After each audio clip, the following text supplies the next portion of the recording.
You're listening to Nurture Your Zest. I'm your host, Ashleigh King, and I will introduce you to a wealth of interesting, fascinating individuals from all walks of life who will share their stories, how they've overcome challenges, and you will find out their top tips for success. Through this podcast, you can gain tips to grow and change your life and the way you see the world, and help you to nurture your zest.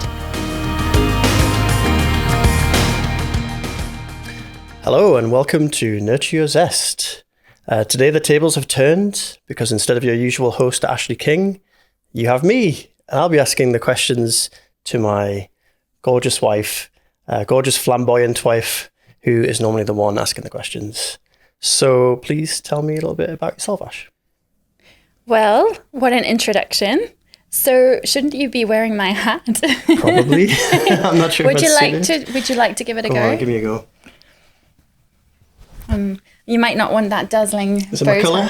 Oh, I'm not sure. I feel like a nice dusky brown or like a grey would suit well. You actually can pull it off quite well. I'm not sure if I've got the confidence to pull off the hat, to be fair. I think that's all you. It is something. I adore this hat, as you know. Yeah. So shall we, you asked about me. I was saying, tell me about you. I mean, I know all about you, but you know, the listeners and viewers might not. Well, the way I describe myself is I'm a creative entrepreneur. Mm-hmm. Because I have my own business. Mm-hmm. And I think it's really important when you are a creative to own that, because in the past, there hasn't always been as much support for creatives. There is a huge amount of talent in the northeast of England in so many different areas. The area that I'm most interested in is creative industries and the tech sector and the fusion between those two areas. So I think that being a creative entrepreneur feels like a really big part of my identity. I'm a podcaster. I love to podcast. I started Nurture Your Zest about 3 years ago in 2019. Wow, 3 years. It's been a while. It's kind of crazy because I would love to hear, as my husband, what you thought when I thought, I'm going to start a podcast. But before we go to that, I guess I'll just finish off about me. So I'm a wife to PK. Mr. Paul King. We've been together for 6 years and together for 13. Married for 6 years, together for 13. I don't want to correct you. You're normally the keeper of the facts. So, yeah. Yeah. And I'm also a sister, a daughter, a friend. And I think the thing that matters most to me is that I'm a storyteller. Mm-hmm. So you've been telling stories for a long time, right? Back to your school days? Yeah. So sharing stories, sharing messages, helping people to share their stories with the world is the kind of catchphrase that I say a lot. It's genuinely a phrase that goes through my head all the time. It's been on my vision board and my goals boards for years. So why does that light you up, Ash? Like, why is it important for you to help people tell their stories and tell your own stories? So I think, obviously you know lots about me, but people watching don't. And when we first got together, we were friends first since 2007, but we got together in 2009. And at that time, my best friend had been murdered. And, Joe was the most beautiful soul, really, really special person. And I'll always remember him. But at that time, I was studying a journalism degree. Mm-hmm. And that was my dream, was to go to festivals and chat to DJs and, bands and artists and chat to all the festival goers and hear why they like music and what they loved about the festival and just kind of go around chatting to people. Mm-hmm. And my dream was to work for the BBC as a music journalist. I remember. Mm-hmm. And I was applying for internships and looking at opportunities. But when everything happened with Joe, I just couldn't face the thought of being a journalist and writing. And, I used to write a lot of poems, a lot of emo poems. You still do? I still write a lot of emo poems. But I guess the point is that I just lost my ability to write. And I lost my ability to act, on stages. It's another dream and thing I love. Mm-hmm. I lost my ability to speak in public. Mm-hmm. I lost my ability to, do public speaking. Anything where I had to use my voice and share my story. And so for me, being a storyteller is so important because I think we all have unique things we've been through, a unique set of circumstances. And I really believe that through sharing stories, we empower others to do the same. So I believe that my mission in life is to help people share their stories with the world. But to do that, I need to share mine. Sometimes that can be scary. And I've reclaimed my own voice through podcasting. I'm now not the journalist with the degree that I expected. You know, I have an MBA and I have a BA in leadership and management, but I didn't do my journalism degree. But I'm a journalist on my own terms. I'm a storyteller on my own terms. And I think that to me is a huge way that I've reclaimed my voice, and that's why it matters. I think you've taken an unconventional route, but those are often the best. And I think Joe will be proud. I never got to meet Joe, but he sounded like a lovely guy. And yeah, I'm sure he'd be very proud of what you've achieved. And your dad too, who's also a journalist. He is. He's taught me everything I know. He taught me when I was about 8 or 10. I can't remember the exact age. It might have been 9. Let's just go with 9. It's in the middle. But, you know, he helped me to learn about different typography and what sizing you should have at the header, and then you should have a smaller bit, and all about captions. And he also taught me how important it is to credit other creatives, you know, so that's a huge thing about what I do is I love to collaborate with other creatives. So it's important to me to always say, you know, this photo was taken by this person, or, you know, Christoph's filming us today, or, you know, it's really important to look after the people who help you in your life. Well, you're definitely a collaborator, Ash. And I find I'm always a little bit envious at these networking events where there's hundreds of people flocking around you and they all want to speak to Ash, and everyone's just vying for your attention. It's definitely a gift. Whatever it is you got, that's a gift. Like, it's funny because I never see that. So yes, you're right. That does happen at networking events, and it's so strange. You know, you go to an event and there's like, you're never sure of someone to talk to. There's a queue of people to talk to. But one of the things that I find so interesting is I'm always seeking out the person who looks sad in the room or lonely. So although there might be all these people, and you do this too, actually, it's a huge part of both of our personalities. And I mean, we obviously are very separate individuals as well, but I know that we both are empathetic and compassionate and kind. And I think, you know, that is something that I find strange, is when there are all these people who want to talk to you, but then you want to go and talk to someone else over there. But an example... You're always good like that. You always seek those people out. but an example, I mean, I've got 2. So I saw a post the other day. There's this fabulous lady called Kat. She is a disabled seamstress. So she has a brilliant company. I think it's called Seated Sewing. I'll make sure the right name's in the show notes. But she has been at London Fashion Week and all over it. And what she does is she makes adaptive fashion. So fashion that serves the disabled audience, you know. And it's hugely valuable because a lot of clothes aren't made with the thought of using a cane or wearing if you have a stoma and you need to change your colostomy bag, you know, being able to access those things. Or, you know, if you are wearing heels and you have a wheelchair, or if you've got a dress, how does your dress not get torn on the wheelchair wheels? You know, all these things that I just would never think about. She has really, really created something special, and I'm really excited, and I hope to be podcasting with her soon as well. I can't wait to do an episode with her. I think that's the thing. That's the reason why people gravitate to you. You're always interested in their ideas. You want to know more about their businesses, and it's a nice empathetic trait, right? Thank you. Yeah, but what I was going to say about Kat is we were at an event the other day, and she actually put up a post on LinkedIn after, but she said thank you to a few different people were tagged, myself being one of them, but thank you so much for coming over and talking to me, because I felt like no one wanted to talk to me in the room because I'm in a wheelchair. Right. And it's like, people don't mind, you know, there's something called the purple pound, which is linked with disability, in terms of like the disabled audience of, you know, consumers is huge. And you're looking at about £2 billion worth of spending potential there. So it's money that will be spent in our economy. But often our disabled, you know, audience, our consumers, our people who are buying products, the products aren't necessarily made with them in mind. Not everything is as accessible as we'd like it to be. And so what she was saying really is, from her reflections at that networking event, is she didn't feel valued as a consumer or as a, you know, as an audience attendee member going to that. She didn't feel welcomed in that space. And honestly, it shocked me in the sense that I was happy that, I was able to chat to her and things. But I hadn't even clicked that there were people who weren't going up to her or weren't chatting to her, and just hearing other people's perspectives of how they feel. But a similar example is I was at a really great event. It was the Chamber of Commerce Women in Business event at Phoenix, Newcastle the other day. And that was so fab. I've recently joined the Chamber and I love it. It's one of the best networking groups I've been in so far. But there was a young student who'd been there. She was from China. She'd seen the ad about the event in a business school newsletter or something like that and just decided to go. She had no friends there, no connections. She just went off on her own accord. And I watched her. She was walking around the room and I was chatting to other people, so I couldn't go and interrupt. But no one spoke to her and she looked so lost. And she spent about half an hour doing that.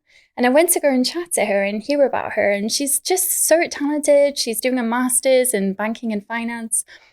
And I just couldn't believe that she hadn't been able to talk to anybody. So I'm now connecting her with my accountant, who's Chinese as well, because she is looking for connections in that area. But I've got the most amazing accountant. And I know that he's super nice. And if he can spend, just half an hour chatting to her. What I was so surprised to hear from her afterwards when I got a message, she said, I've been so depressed. I had COVID. I couldn't leave my house. I haven't got any friends. I'm a student. I'm here from another country. Thank you so much for talking to me today because it made my whole day. That's lovely. But it's stuff like that you just think, gosh, it takes nothing to be nice to someone. That's a big part of your character, Ash. But as much as I'd like to talk about your accountant and everything, I'd like to talk a bit more about you. So deflection. We're in this beautiful space with many, many flamingos. And obviously we built the space together. We've been going for 9 months now or something like that.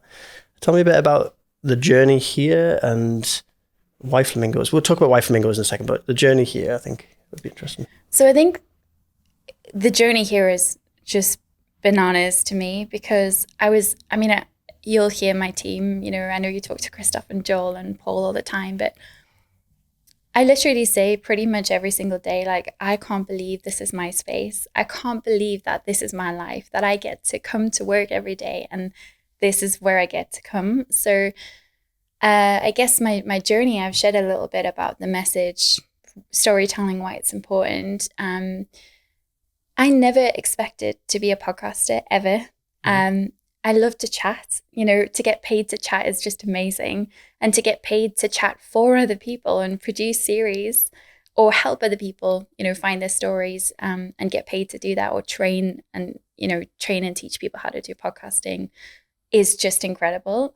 So I never expected, like I say, to be a podcaster, but now people want me to teach them how to podcast. And I guess in terms of the studio specifically, I was reflecting on that recently because, it's coming up to a year of when we only came and looked at the studio space on the 8th of August, put in an offer straight away to rent it. And we were in by the 20th of September. So it was really 6 weeks before we were in and then 6 weeks before we launched. And, as you know, we were here till 2 a.m. most nights and really putting graft in because everything's upcycled, everything's secondhand and all this stuff. So my point is that I guess a few things happened at the same time. So I did an amazing project, TEDx Newcastle University. I'm really proud of that. I was the executive producer of that project. TEDx is an amazing brand to be connected with. So over our, speakers that we did, and we did that during the pandemic, which is another feat in itself. But the YouTube views overall for our speakers has been over 250,000 views. Wow. It's quite a reach, and I think the fact that I financed that, I've come to terms with that now. There were lots of things that I didn't want to say publicly because I just feel like it was just a big journey. COVID was tricky and I made some speculative decisions about how many tickets we'd get, all kinds of things which I don't want to get into. But my point is, when I was looking for a space for TEDx, I couldn't find anything locally in Newcastle. that was like really warm and cozy to go to, but that also had quite a big space with white walls that you could kind of build a set and adjust as you needed. So I have the most fabulous relationship with TL Multimedia, and Tim Lazinski's been a great mentor to me. So he helped me to produce, Nurture Your Zest originally. He was one of my first sponsors. So I have recorded in there before, but the challenge with a space sometimes is you need to have white walls depending if you're doing different set designs, or, you maybe need a bit more space for certain things. So for me, the opportunity to have a space that I could change around decor and have a lot of props and put them somewhere. I think the other thing that came into it is, when we were doing TEDx, for instance, at one point, and you know this very well, we had TEDx letters around our bed because there was just no space in our house for all the TEDx stuff to live. Giant X's were everywhere. They were. And so I think the point is that, it's really important that we have a bit of separation from work and from our hobbies, and then also have space for a relationship and family and things like this. So I think all of this was kind of swimming around my head. Oh my gosh, I need a space to be able to store things. I want somewhere that I don't have to pay a fortune just to hire. And the other thing is you want to be able to quickly put your kit up and take it away. Obviously I create content. We were always an audio only podcast. During lockdown, I kind of taught myself how to do a lot of stuff and realized that there was so much I could do at home anyway. But then people started asking me to teach them. And I then started getting asked by businesses to go into their business and help produce them. And so I was like, well, if I have my own space, then they can come to me. There's less costs for hiring a venue. I can be the project manager or the producer of that show. I'm great at team building. It's one of my best gifts is to build a team around me. I love to work with people who are smarter than me at different things and use those skills collectively. So it just started to fall into place. And in my wildest dreams, I never thought this would happen, but I did write an entrepreneurial business plan about starting an online podcasting course for my MBA. And in that... You made it happen with the power of your mind, well, in that, it said, in 5 years' time, honestly, it kind of freaks me out. I've told Joel about this, but he's never read it. But in that business plan, it says, I'd like to have a studio within the next 5 years. And I want to have Joel leading technical direction. And I want Paul Scurrid to be leading, marketing and brand. It has. And I just can't get over how that's all developed. But this is why I think goal setting is important. It's also why I think having the right people around you is important. But I still sometimes think, how did this even happen? And so, I mean, how has it been for you having a wife who's wants to start a podcast in a studio? Well, I'm not going to answer that question because I've got about 55 other questions in my head. This is a typical ADHD thing, right? So the long answer, which kind of goes in every direction. So I've got two things I want to say from the very beginning of that. I've held them up here. First of all, those late nights working, the 2 a.m. late nights working and TEDx, kind of like success at all costs. I think they're kind of like the definition of that entrepreneurial spirit that will get you kind of almost to the next level. So I think like they're not necessarily bad, the late nights work, and that's just a necessity, right? But like the TEDx thing, sure, maybe you made some mistakes there, but it's led you here, so I wouldn't look down on it. But I think it's amazing what you've achieved in such a short space of time. And I think you said at the beginning of that, like, I'm not a podcast expert. I said, you will be. You said, you will be. And then a year later, you are absolutely a podcast expert. You know everything there is to know about podcasts, I think now, which is pretty amazing. I think people don't realize how broad it is, so there is so much to learn and always will be. So I'm spending a lot of my time at the moment learning about monetization, how to grow your podcast through using memberships. There's just a whole... Do you feel like there's always more to learn? Yeah, absolutely. I hope I'm always learning, because learning to me is really important. But I think, there's a lot of really interesting competitors. I've done a lot of competitor research, and I think it's good to know what people are really specialize at. So I know that the thing that makes Flamingo Heights different, or me different as a trainer, is that kind of authenticity, that real passion and mission and value behind the purpose of the story, of why share stories, why have a podcast, the types. So why should a regular business think about podcasting? I'd be interested to know. Yeah, sure. So, I mean, it's a great way to build awareness. So if you're selling a new product or launching a new product, yes, you could come on the show and you could have a feature and you could, put stuff on the table and say like, buy our, new soap or something like that. But for me, I like to get into the stories. So I like to know, well, who made the soap and what's the journey? What's the supply chain been like? Where do they get their products from? What other suppliers are they working with? How have they designed their branding, their logos? Because sometimes it's the most fascinating thing. So like soap, for instance, I'm not actually working with any soap companies. Anyone who wants to, you can.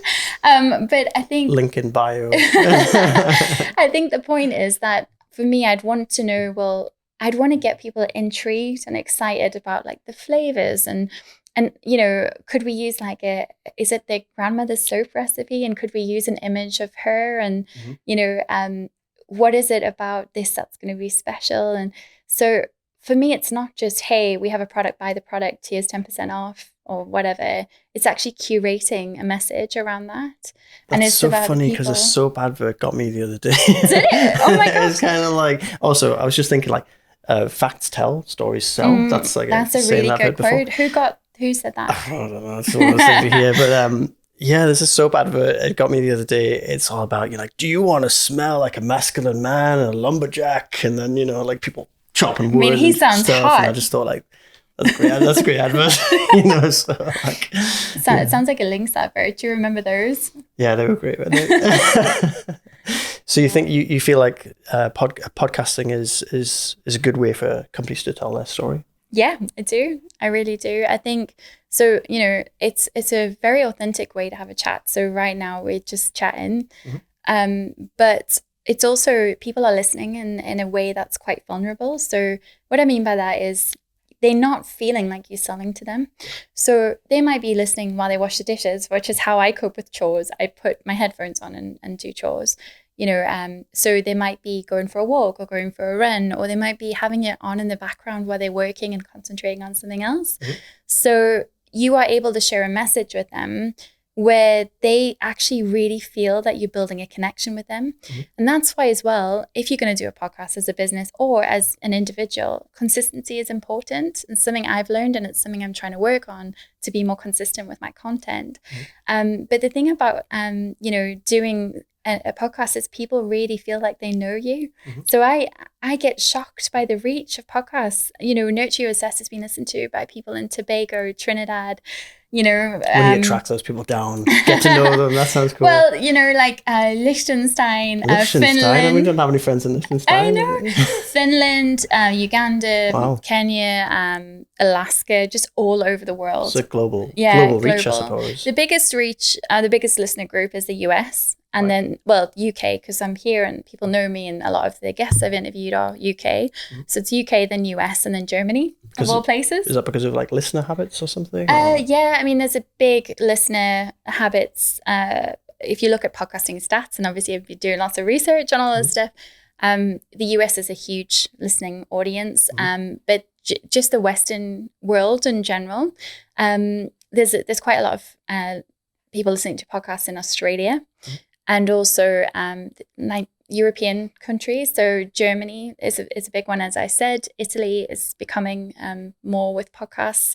And then you also have a really big listener group in India. So I find that quite surprising. When I looked into that and kind of, I was getting a lot of messages from people on LinkedIn from India and things like this. And they were telling me they're listening to Nurture Your Zest. And it's also because a lot of podcasting services are outsourced to India. So it depends on how people want to fund their show or run their show. I do most things myself, or, I've got amazing Christoph and Joel doing a lot of things. But a lot of podcasters will use writers who are doing SEO for them, or backlinks, or doing transcripts or show notes, or even graphic design, but they might be based in India. Outsourcing the work. Yeah, right? and I mean, honestly, they're really good from a lot of the stuff I've seen, and it's really affordable. So So there's also a desire for a lot of people who want to study in the UK, they use podcasts as a way to learn the language. Oh, that's interesting. So yeah, there's a lot of stuff there. But I just find it fascinating. Those are my top 3 listener groups. Well, if they learn from you, Ash, they're going to be very well-spoken, enunciating words correctly. So no, sometimes it depends who I'm talking to, but yeah. So what's been the highs and the lows of this journey so far? I mean, I'm sure your listeners know you're from South Africa, you moved to the UK when you were young, and then, you know, all the stuff that happened with Joe and everything like that. But maybe even more recently, what have been the highs and lows of entrepreneurship and starting a business and all that stuff? Because it's not always what it's cracked up to be, especially in the beginning, right? But then the highs are amazing. I think entrepreneurship is such a journey and it's really fun. But it's also lonely, painfully lonely sometimes. So you almost have to shift. So part of what led me to entrepreneurship was I kind of felt in a way that I didn't fit in. Okay. And I guess that was because I had loads of stuff I wanted to work through and sort. And now that I know I have ADHD, which I didn't before, I feel like I'm less worried about fitting in. I'm more interested in being the best version of myself. And sometimes as well, yes, I believe authenticity is really important. And I totally, it's one of the values that I really like. I also think sometimes you can be different people when you need to. And so that's important too, you know. Wear different hats. So I feel like one of the values I really love is flamboyance. And, you know, as a flamingo enthusiast, I would say that, flamboyant is a collective noun for a group of flamingos. So it's a great word. It's a beautiful word. It reminds me of Oscar Wilde, who I adore. To me, it's exquisite, exuberant, it's vibrant, all these words that I love, zesty, zingy, all that stuff. And so for me, flamboyance is about daring to stand out, you know? And I think, I can't even remember what the question was. I knew you'd forgotten the question. That's hilarious. I asked what the highs and the lows are, but now you're talking about flamingos. The point I was going to ask you about flamingos. The lows were I'd never felt like I fitted in at time. Okay. Right. Thanks for. But the other low was classic ADHD, right? Actually, you know, I decided to do an MBA, which was great. And during that time when I made that decision, I had so many amazing projects I was working on, and I had projects in the pipeline, and I had started my own business. And then COVID happened, which no one expected. And everyone has their own unique story, and everyone's had different resources to cope with that. But for me, I lost all my income overnight. And honestly, there's some amazing entrepreneurs out there who really supported me at the time with various different work, you know. It was a hard time for you, right? It was financially. I mean, it was really challenging. And I got a couple of freelance, you know, work projects with some really fab local, you know, tech startups and stuff. But the point is that... so that's the lows, right? Well, yeah, I needed to I had the opportunity to redefine what I do and find out what I was good at. But the hardest part was, you know, studying an MBA during lockdown as someone who's very much about people and very much an active learning person, to learn at home with just like essays and papers and trying to stay awake on Zoom calls. I just found it really hard. And I'd gone from, I get my energy from people. So even if we couldn't, you know, hang out like we used to, but we would be able to go to a coffee shop, I would still have got so much energy from being in a coffee shop with people, being there and working. But the fact that we were just at home, you know, with no one else but each other, or which, you know, sometimes you were at work and I would be at home, I think that felt really lonely at times. And I think a lot of people went through that. But I think being a student at that time, all the pressure of an MBA, which is naturally very intense, you know, I had an idea in my mind of that experience. I really wanted to do the management consultancy module and go and work with big firms and kind of make an impression and get my foot in the door and hopefully lead to a really high paying job and that kind of thing. And just all of these things happened at once. And then I found, you know, I was really, really low, really suicidal at the time. I really wasn't in a good place. And then I discovered I had ADHD. I saw something online, and that was the biggest secret I'd ever kept from myself. And it's been so life-changing. It has been. Yeah, I mean, what's that ADHD diagnosis meant to you? Like, what's it for your life and everything else? I think it just gives me... I know it's been life-changing, but I want to hear you say it. I think it's been life-changing because it's given me information that I didn't have before. So I felt like I was always searching. You know, I know friends of ours have said to you or me over the past, like, you're always chasing something. You're always looking for the next goal, the next thing. You know, you're always running to, you know, like, when are you going to stop? Like, trying to level up. Exactly. And it can be exhausting for the people around you. And, you know, sometimes you can be so manic and everything's wonderful, and other times it's just not pretty, you know? And we've got this version of me called Ashmania that comes out from time to time, who is incredibly colorful, creative, lots of songs, lots of dances, lots of ridiculous antics, but is very chaotic. And I think learning that there are strategies out there, coping strategies, you know, there's medication if you want it. You know, nutrition's super important with ADHD, exercise, all these different things. For me, that has been the biggest discovery. But I think it sounds crazy, but I used to walk down the street and I would often like just stare in people's eyes as they were walking past. Oh my God. I know it sounds creepy, right? What I mean is, like, a lot of people out there. I just mean, like, you know, you have your headphones on, you're just walking down Northumberland Street, right, in Newcastle.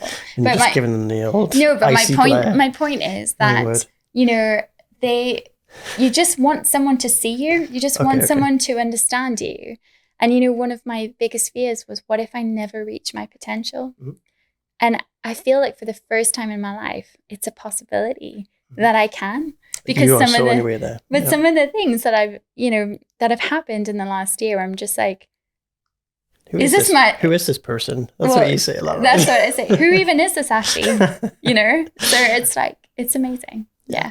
And that's the highlight is, you know, completing my graduation. That was on my vision board. That was the last question, but I'll allow it. It's okay. Yeah, but hearing the click of my heels as I walked along I even did a curtsy to the university. So you mentioned songs there, Ash. And I know you're off your meds at the moment, which means extra creativity, extra spontaneity. This is the creative Ash right here, right? So I was going to ask you if you could describe your life by way of a song. Oh, God. Or interpretive dance. I'm guessing there's not really a lot of room for interpretive dance. Maybe or not. Or a spoken word poem. Oh, wow. So I'll allow the second ones, but I'd rather it was the song. Because I know you've got a great singing voice. Oh, no, I don't.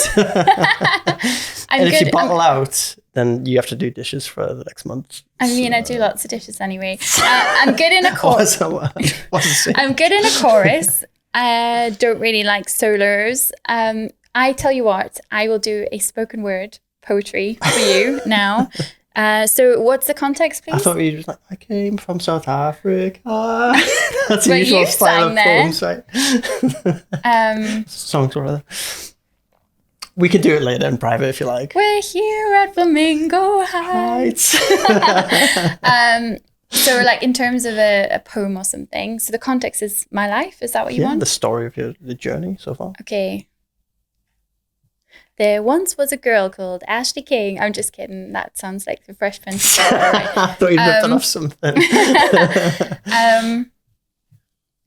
Bonus episode. We'll do a full songs episode. Okay. Yeah. Can it just be a short poem? I'm just going to make it up as I go along. Okay. Bright, creative chaos emerged from the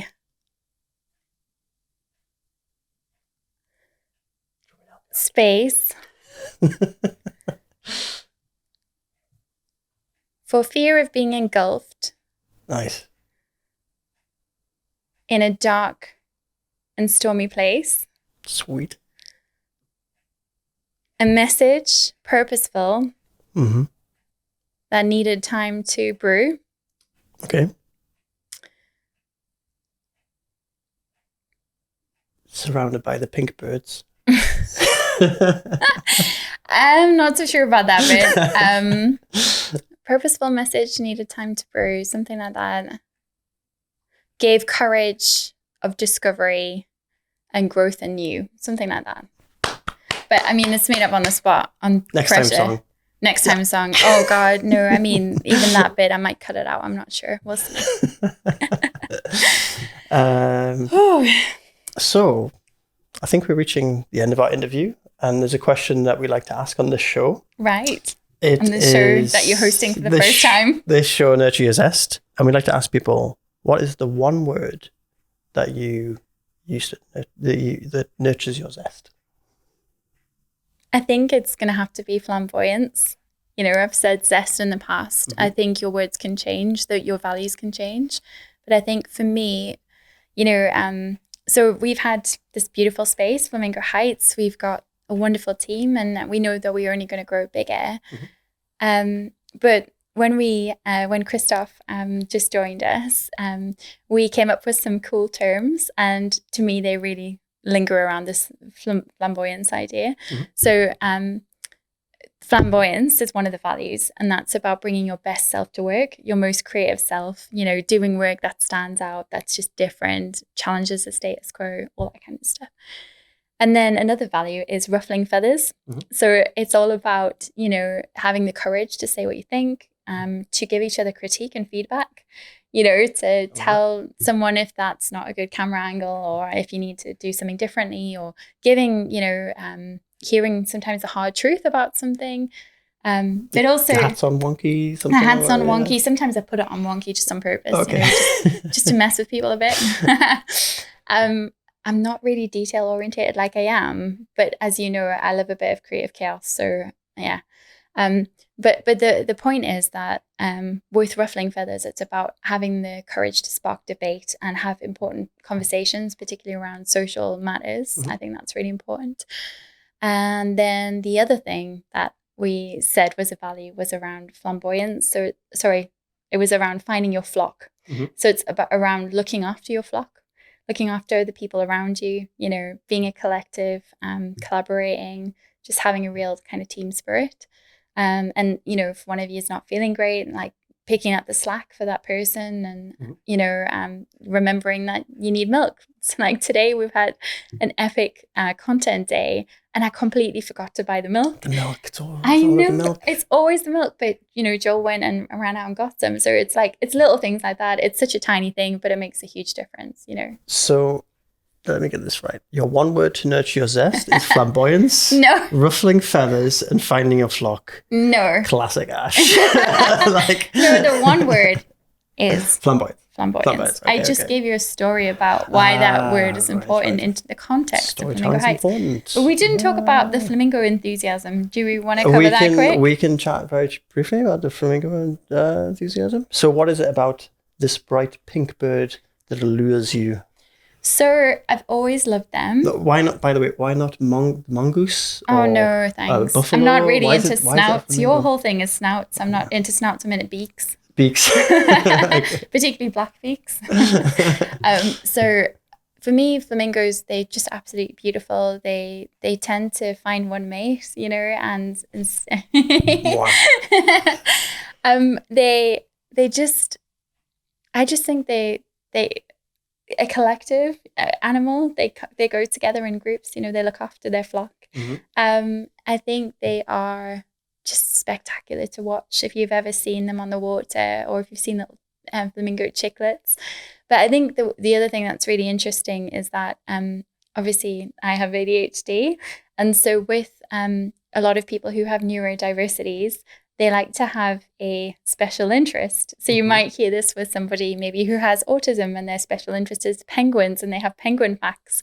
And they, you know, for me, it is very much flamingos. I just love them. I think they're beautiful. I would like to say I've started to collect more sophisticated flamingos than I've had in the past. So I did get a lot of tacky. The flamingos have definitely gone a bit up market. Actually. I had a lot of tacky stuff, you know, and now I actually don't. We've got good flamingos now. We do, yeah. And I mean, look at this handsome beast. Yeah, I forgot his name. I think it's Ferdinand. Ferdinand? Yeah. Oh, okay. They've all got names, right? They have, yeah. So we've got Faye the flamingo. We've got Florence. We've got different ones. Admiral Flapolian. Admiral Flapolian's pretty cool. I like him. Mm-hmm, mm-hmm. But and I wrote poems about each of them. You did. But the team weren't sure if we should really put them in I wanted to like frame them in a little panel next to them, and they weren't sure if that was the right thing. Cool. Yeah. So what did we say his name was? Ferdinand. You can't keep forgetting his name. So there's one, a couple more questions I just want to ask. So what advice would you give to other budding entrepreneurs who want to I guess, follow in your footsteps and really make a splash and, do what you've done? So actually, this is something you taught me. So Paul has this thing called an assist pipeline. I don't know if you still do it, but no, it was it was something I did a long time ago, but like an informal thing. Yeah. So basically, one of the things that I know you do, and I do this a lot as well, is we all have our own networks, we all have our own connections, but I really, really believe that, together we can make a difference. And so I think it's important to nurture your connections. And if you meet someone, see who else they're looking to meet and how you can connect them with someone.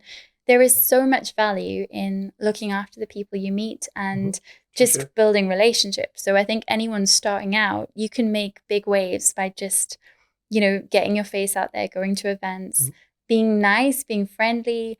Sometimes I think people disregard someone if they're not immediately going to be someone they work with. So I had an interesting chat with someone the other day because he's a car salesman to businesses. And I walk everywhere because I like to save the planet and it's good for my wallet, and you do the same. So it's a very different perspective we have maybe to like. So he wasn't going to sell you a car, right? He wasn't.